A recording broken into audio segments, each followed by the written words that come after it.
겨울에는 사람 키만큼이나 눈이 쌓이는 강원도 통천에서 자란 정주영은 가출 소년이었다. 10대 시절 4번이나 집을 뛰쳐나갔다. 평생 허리 한번 제대로 못 펴고 죽도록 일해도 배불리 밥 한 번 못 먹는 농부로 아버지처럼 고생만 하다가 늙어 죽고 싶지는 않았다고 했다. 첫 가출에선 원산 부근 철도 공사 현장에서 일을 하다 아버지에게 붙잡혔고, 소 판 돈을 훔쳐 달아난 3번째 가출에선 서울까지 나왔다가 덕수궁 대한문 앞에서 아버지에게 덜미를 잡혔다.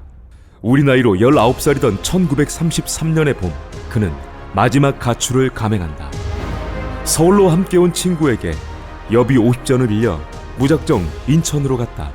하역 작업부터 이삿짐 나르기까지 죽을 둥 살 둥 일을 해도 입에 풀칠밖에 못했다고 한다. 체념하고 다시 서울로 돌아오는 길에 들른 부천 농가에서 품앗이 일꾼으로 한 달을 일해 처음으로 약간의 돈을 모아주었다. 그리고 이어지는 서울행, 막노동과 공장 심부름꾼을 하며 틈만 나면 더 좋은 일자리를 찾아다녔다. 요즘으로 치면 알바 생활을 전전긍긍한 것과 비슷하다. 그렇게 삶을 이어간 정주영은 이듬해 쌀가게 복흥상회의 배달원으로 취직한다. 그때서야 그는 고향 떠나기를 잘했다는 생각을 했다고 한다. 안정적인 일자리였고 점심과 저녁밥을 주고 월급이 쌀 한 가마니였다. 가난한 농부의 자식이었던 정주영에게 쌀은 목숨이나 진배 없었다. 새벽에 나가 가게 앞을 깨끗이 쓸고 물까지 뿌리며 꾀부리지 않고 일했다. 그를 기특하게 본 가게 주인은 가산을 탕진하는 아들에게 가게를 물려주느니 차라리 정주영에게 넘기는 것이 낫다고 생각한 것으로 보인다. 정주영은 전혀 생각지도 못했던 제의를 받았다고 했다.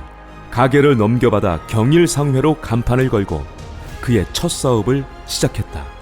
정주영의 쌀가게는 그의 성실함과 절실함으로 꽤나 번창했던 것으로 보인다. 가게가 번창하면서 고향에 있는 사촌 동생을 불러오고 고향의 논도 30마디게 살 정도로 형편이 나아졌지만 이내 시련이 닥친다. 경일상회를 차린 지 2년째인 1939년 일제가 전시체자령을 내려 쌀 배급제를 실시하며 문을 닫아야 했다. 본인의 사업에서 처음으로 좌절을 맛보게 된다. 정주영은 이 무렵 자동차와 인연을 맺게 된다. 그간 모아둔 돈과 빌린 돈으로 1940년 20대 초반의 나이에 서울 북가연동 고개에 위치한 자동차 수리공장 아도 서비스를 인수했다.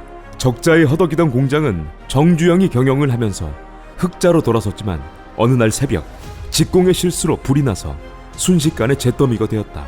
잘 나가던 쌀가게를 접은 지 엊그제 같은데 새로 시작한 수리공장까지 이르며 정주영은 낭떠러지에 몰렸다. 워낙 무일푼이라 그랬을까. 이때 정주영식 반전이 두드러진다. 정주영은 돈을 빌려준 사채업자를 찾아가 이대로 꺾인다면 먼저 빌려간 돈 3,000원도 갚을 길이 없다며 오히려 돈을 더 꿔달라고 요구했다. 담보도 없었고 그야말로 당돌했다. 적반하장식 태도에 노발대발할 만하지만 사채업자의 반응은 놀라웠다. 사채업자는 정미소를 하며 돈놀이를 했는데 외상쌀을 가져간 정주영이 꼬박꼬박 빚을 갚아나가는 모습을 유심히 그동안 지켜봤고 그의 성실함에 감탄한 사채업자는 그의 신용을 높이 사고 그에게 돈을 빌려주게 된다. 정주영은 위기 때 이렇게 숨지 않고 정면 돌파를 택한 것이다. 이후 돈을 빌려 신설동 공터에 수리공장을 세웠지만 1941년 태평양 전쟁을 일으킨 일제가 내린 기업 정비령으로 다른 공장에 흡수 합병되고 만다. 정주영은 다시 트럭을 사서 운수업을 시작했지만 일감을 주던 광산 감독과의 불화로 다시 한번 좌절을 맛보게 된다. 해방 이후 정주영은 현대자동차공업사라는 이름으로 서울 초동에 자동차 수리공장을 세운다. 이듬해에는 현대토건이라는 간판을 내걸며 건설업에 발을 내딛게 된다. 이후 두 회사를 합병해 현대건설을 세우며 대한민국 재계에 큰 획을 긋는 인물로서의 신호탄을 쏘게 된다. 현대라는 기업의 틀을 갖춘 뒤에도 실패는 계속되었다. 초반에 가장 큰 위기는 1953년 내무부가 발주한 고령교 복구공사였다. 고령교는 경북 달성군 농곡면과 고령군 성산면 사이에 낙동강 중류를 가로지르는 다리다. 현대건설은 이전까지 이런 대형 건설 사업을 해본 적이 없는 회사였다. 결국 살인적인 인플레이션까지 더해져 현대건설은 막대한 적자를 보게 된다. 이에 정주영은 현대건설 본사 건물과 자택을 팔고 고리사채까지 끌어다 써야 했다. 정주영은 이때부터 시작해서 1972년 8.3 사채 동결 조치 때에 가서야 사채의 악령에서 해방될 수 있었다고 한다. 우리에게 잘 알려진 500원짜리 지폐에 그려진 거북선을 영국 은행에 보여주고 차관을 도입한 사례는 신화처럼 전해지고 있지만, 이 사례가 있기 전 현대조선소가 초반 유조선 2척을 건조한 뒤 장기간 일감이 없어 수령에 빠졌다는 사실은 그리 잘 알려져 있지 않다. 정주영은 서당 3년과 지금의 초등학교라 할 수 있는 보통 학교의 학력이 전부였다. 농사 일은 손에 익었지만 전문 기술은 배우지 못했다. 학벌을 중시하고 스펙을 중요시하는 지금 같은 사회라면 정주영이라는 인물은 나왔을까?